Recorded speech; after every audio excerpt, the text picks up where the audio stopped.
नमस्कार। जय भातु समाज। मनोज भरतावत,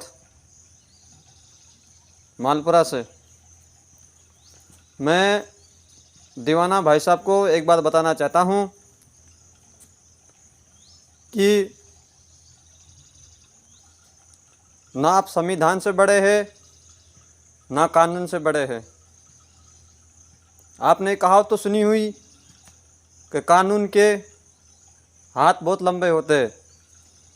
हमने ज्ञापन भी दिए, अजमेर से भी, टोंक से भी, भीलवाड़ा से भी, इतनी जगह से ज्ञापन भी पहुँचे हैं और उस पर कार्रवाई भी चलेगी, क्योंकि कोई संविधान और कानून से बड़ा नहीं है।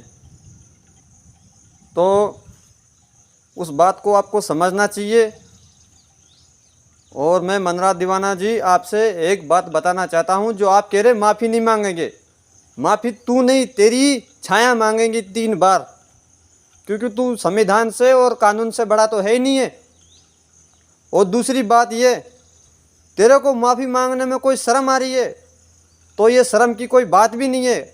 जाने अनजाने में कुछ गलती हो जाती है, हमें इस बात का पता है, कुछ जाने अनजाने में आपसे कुछ गलती हो गई है, तो हम इस बात पे कोई लड़ाई दंगा प्रचार कोई धमकी भरा खत कोई कुछ तो आपको भेज ही नहीं रहे। कानूनी कार्रवाई से हम कुछ काम कर रहे। भाई आप माफ़ी मांग लो।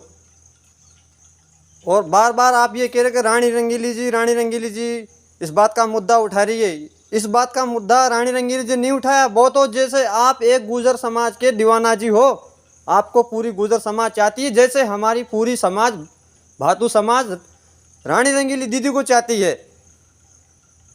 तो ना इसमें रानी रंगीली दीदी ने मुद्दा उठाया, ना इसमें किसी ने मुद्दा नहीं उठाया, इसने पूरी भातु समाज ने मुद्दा उठाया है।